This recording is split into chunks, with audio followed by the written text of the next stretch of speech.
Good afternoon. My name is Ian, and as part of the Asset Tokenization and Digital Securities Comprehensive Interview Series, today I'm fortunate to have with me here Baxter Hines, author of Amazon's #1 hot new release, Digital Finance, Security Tokens, and Unlocking the Real Potential of Blockchain, to share with us his book writing journey, as well as his opinions on the current STO world and why it has not taken off fully just yet.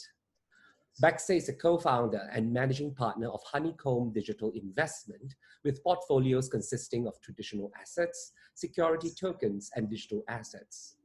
A finance veteran and investment extraordinaire, the multi-talented man has many years of experience in the financial industry, with some of his investment philosophy and market outlook profiled in several financial publications, including Barron's and the Wall Street Journal.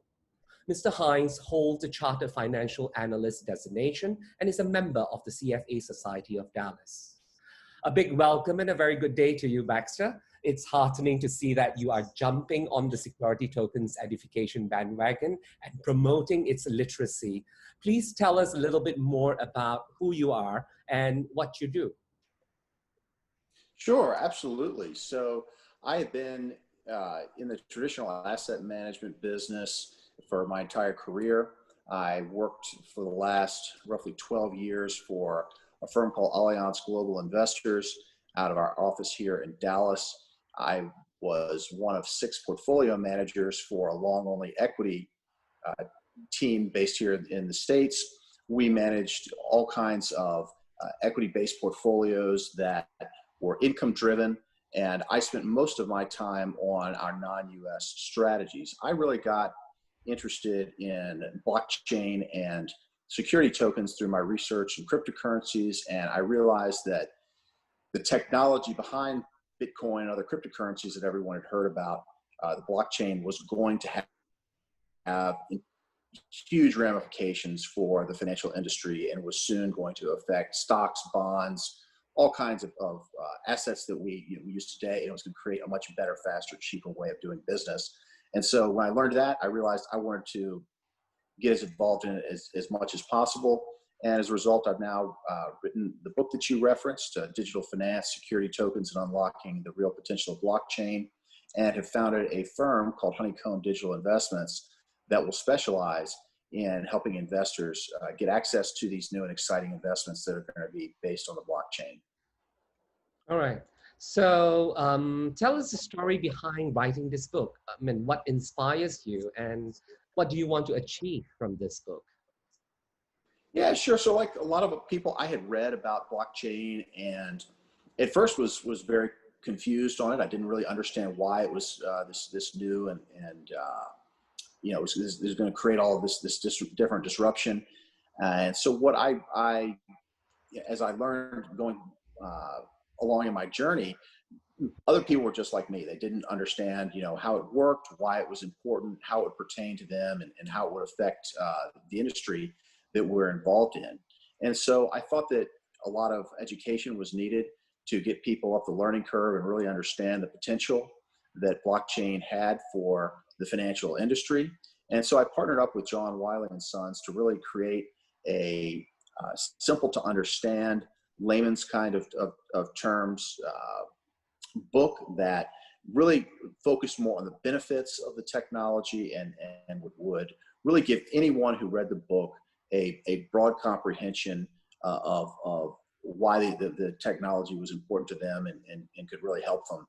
So I thought that was really something that was needed in the industry, and thought, why not me? Why shouldn't I write this? Excellent. So, but you know that there's already so many books on security tokens or asset tokenization in the market. So what can the readers expect from your book that's different? Yeah, sure. So I think that, given my background in the asset management industry, and I have worked with Reuters earlier in my career. I was in the financial market data business. I've got a very comprehensive background that not only has that technology side and understanding how databases and all the different things that you associate with blockchain works, but really understanding how not only the front office, but the back office of the financial industry operates, and being able to really boil that stuff down into clear, concise, and easy to understand material that I think people can, of any, from any aspect of the financial industry could really gain a lot and take away from. Okay. So can you sort of tell us a little bit more detail about your personal journey into the security tokens market? Sure. So like so many people, you know, I first got in through cryptocurrency with Bitcoin, and you know, I first heard about it in 2011, and I can't remember if my initial reaction was I thought it was a scam or it was a fad, but I probably thought it was both. I come from a very traditional type of background where, you know, my investment philosophies are very conservative. I'm someone who truly believes in income, and sort of slow and steady wins the race, having the right kind of risk reward trade-off. So when I first, you know, saw how the returns of the cryptocurrencies and the like, and the volatility, that was something that was not as alluring to me. But again, I just kept coming back to that technology and realizing the incredible potential that was there. I also, in my experience in the financial industry and working for a long-only mutual fund, I realized the need for this sort of, again, better, faster, cheaper type of infrastructure that the security tokens would bring about. And I realized that many people who were fiduciaries of other people's money were looking for ways to access new kinds of assets, uncorrelated kinds of assets. And there was a huge thirst for yield in the financial industry. And I realized that blockchain was the perfect vehicle in which to deliver that type of a product to the masses. It was going to bring about all kinds of new products. It was going to be a new form of distribution. And it was, again, going to cut cost. All three of those things were desperately needed in our industry. And here was this technology that had the ability and the means to deliver all three of those things. Okay, excellent. So, you know, you are stationed in the US, right? So, and I'm sure you did a lot of research when you were writing this book. So, and Asia is very aggressive in promoting SEO, especially in recent years. And with the recent CBDC's sort of race in China, who is in the pole position at this moment. So what do you think are the main differences in the emergence of SEOs across, I mean, the various countries, comparing with the US, Europe, and the Asia Pacific? Sure. I think that's a very important topic, and is probably the biggest sort of question mark that investors and people in the technology field who are developing this infrastructure to take security tokens to the masses are really grappling with. In my book, I wrote a lot about how smaller jurisdictions around the world would be most likely the first to adopt the frameworks, the legal outlines and legislation that would really take the questions around how are these security tokens going to be governed from a legal standpoint. They were going to you know, be the ones at the forefront. And so that's exactly what we're seeing right now. I really applaud the jurisdiction you're in, Singapore, for taking a lead. I think Switzerland is doing some incredible work around security tokens, and they'll set the stage first, those smaller jurisdictions, and then larger countries and regions will follow. So I think once you see some proof cases of countries that are successful in launching these security tokens really come out into the light, you give it a few good years, regulators in other jurisdictions are going to follow along and simply take a lot of the best aspects that those jurisdictions have put together, copy that legislation, and then implement them in bigger jurisdictions. I think it's natural that would happen. There's less bureaucracy in smaller jurisdictions. They're typically willing to be more innovative. And at the same time, it's easier for a new technology like, say, security tokens to really move the needle and be a major factor in economic growth in a smaller country than it would be in somewhere like the United States, Germany, or Japan. a new technology can create a certain number of new jobs that would be far more significant on a relative basis in a place like, say, Singapore or Switzerland than maybe it would be in the US. So that's the way I see it unfolding, and it definitely seems to be going in that direction. Okay, so it is kind of interesting to see that while security tokens people in the industry, especially in the ecosystem, has been saying for quite a few years, since 2017 or even 2018, sorry, that it is going to take off very, very soon, but it has not yet taken off. So do you think one of the reasons is because the traditional financial players are more careful, or is it regulators? And how can these traditional financial players embrace this rise of such technology, or that's happening? Sure. I think that with a security token, there are a lot of different elements that have to fall into place before you can really take advantage to the fullest extent of the potential the blockchain has to bring. Obviously, one of the things that has to be ironed out is regulation. We've already touched up on that.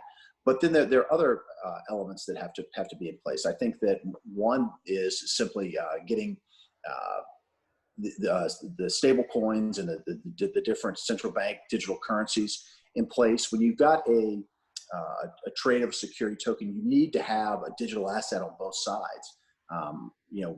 If I were to be buying a security token from you, you would want to make the most out of that trade. You would want a stable coin on the other side of that, because then everything's on the digital rails, and you would be able to take advantage of everything from, say, the settlement times to the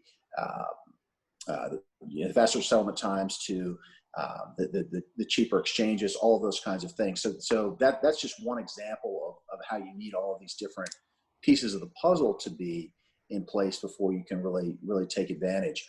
I think the other thing is there's literally so much money at stake. You don't really have a lot of room for error. You want to make sure that you take a very measured approach to launching security tokens. It's something where if you have a bad experience, the media and the headlines can be such that the general public will gravitate towards those negative occurrences. You certainly have seen that in the crypto world. Bitcoin and other digital assets in that space are still marred by a lot of nefarious activity and bad experiences that people have.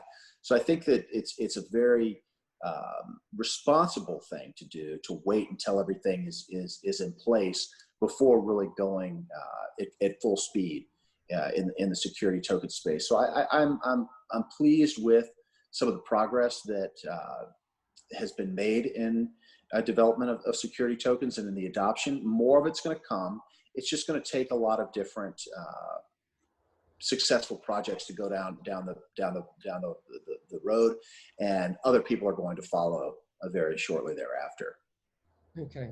I know this, a lot of investors would like to listen to, from your experience, what are the actual benefits actually to the investors? I know theoretical, I mean, liquidity, and, it's easy to transfer, cost effective, from STO. But what are the actual benefits to the investors and the investment market that we are seeing from these activities right now? Sure. I really group the benefits into two big buckets. The first is going to be on the cost side. You're going to have, again, this better, faster, cheaper way of doing business. So that has monetary costs getting stripped out of the system. That has time getting stripped out of the time it takes to consummate a transaction. And it is also, it's fewer manual work and frictions that are involved. Also, you could say it's a reduced cost in terms of risk, because of the programmable nature of the blockchain. You can embed all kinds of compliance features, all kinds of contractual terms, and automate other processes that are often manual in terms of their carrying out. That can all be automated through the blockchain. So that part is extremely exciting, and again, it's going to create a better experience for investors. On the other side, I see the reduction in cost in terms of added liquidity, or the potential for much better liquidity for certain assets.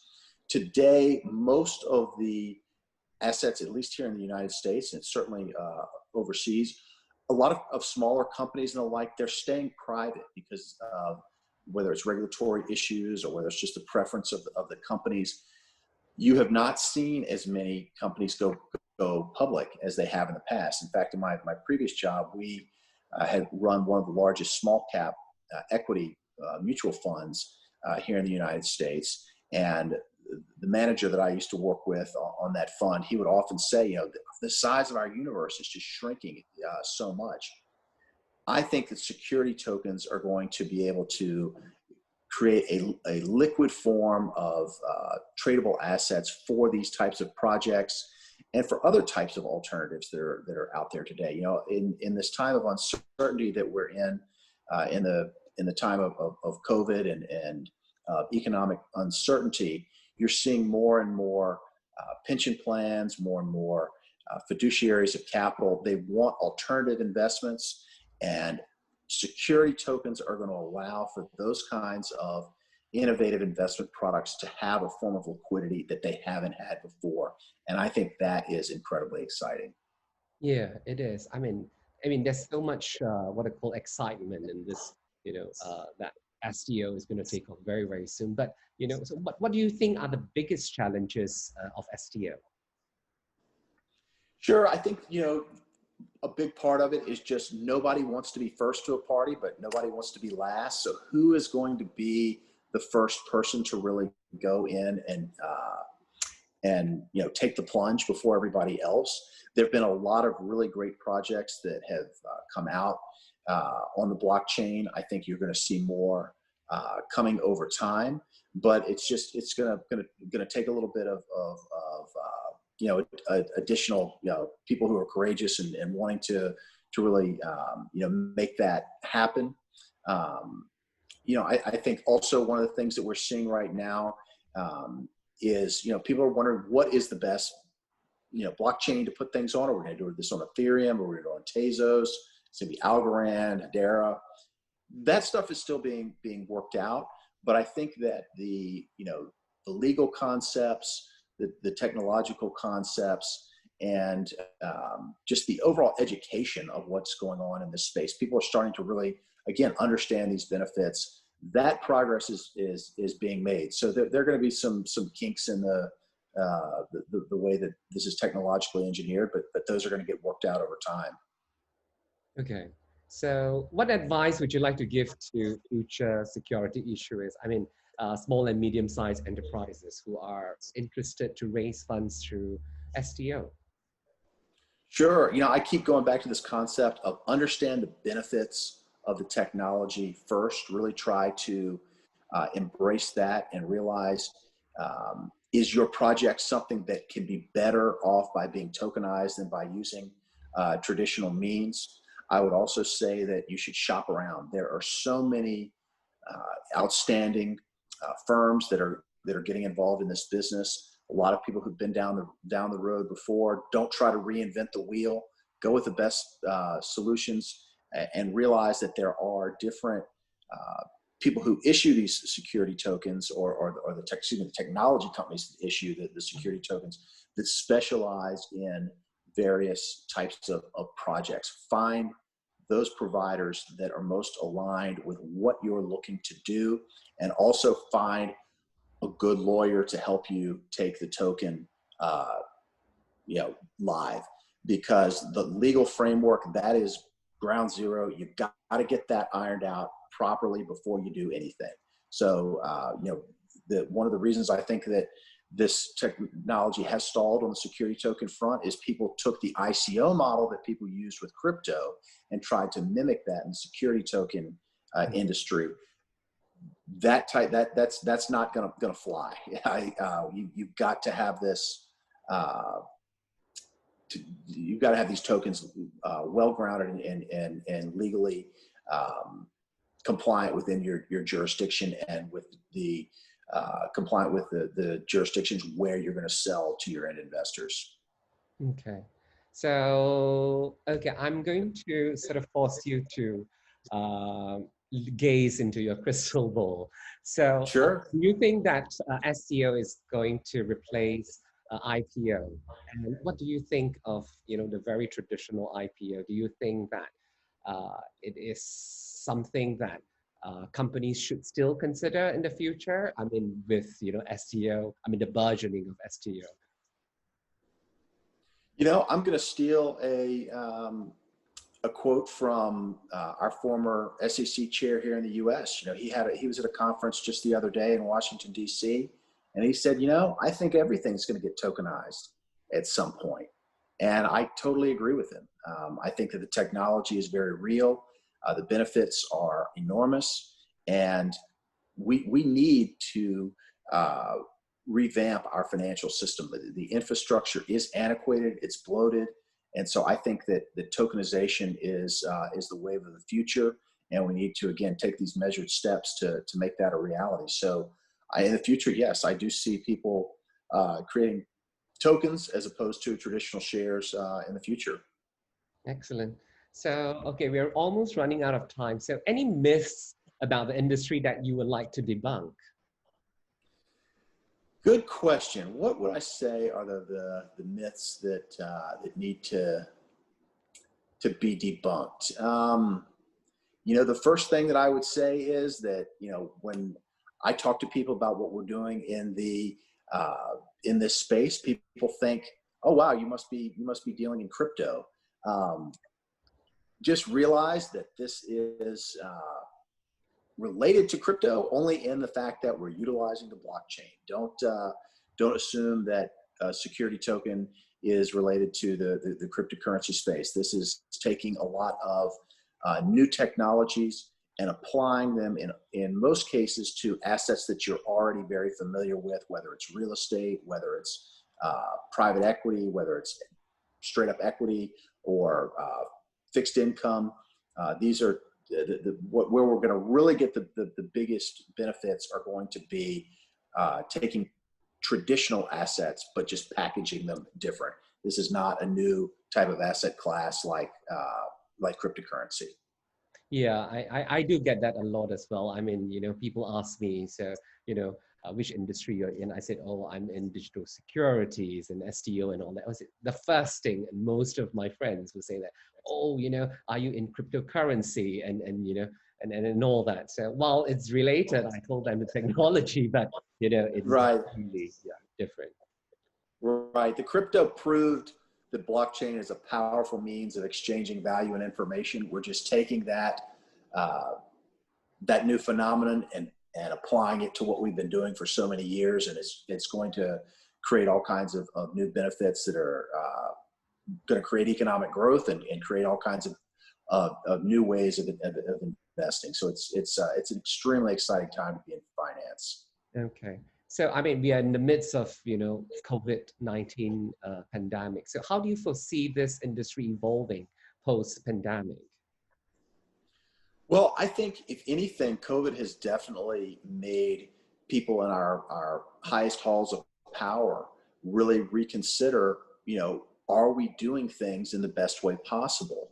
And I think it is making them rethink things like our currency. Should we use a digital currency? Is it time to do that? It's forcing them to ask, is our infrastructure in the best shape that it can be in?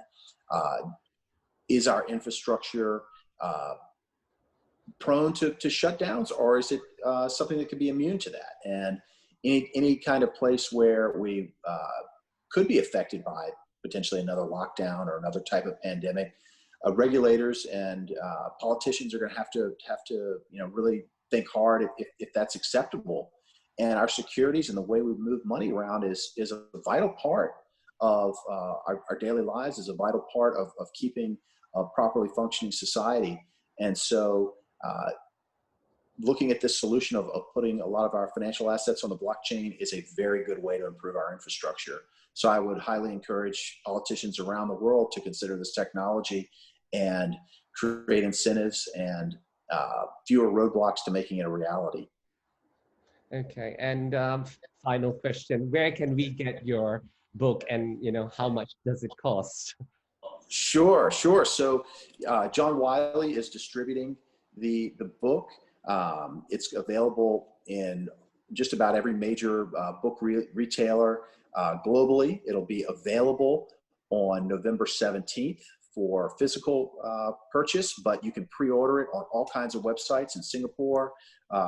Sites like Open Trolley are available. In Europe, you can get it on Amazon, Foils, Waterstones here in the US or Canada. It's available for sale at Amazon, Barnes and Noble, and all kinds of other fine retailers. So check it out. I think here in the States, it goes for about 30 US dollars. I think in Singapore, it's around 50 Singapore dollars. That's one of the great things about working with a world-class publisher like Wiley. They have a distribution network where you can get it in just about any corner of the globe. Yes, precisely. Thank you very much, Baxter. It has been a pleasure to speak with you. So once again, all the best in your book sales. Ian, I really enjoyed speaking with you as well, and I wish you well and stay safe. Yes, to our viewers, thank you very much for watching. And here's Ian Fong signing out.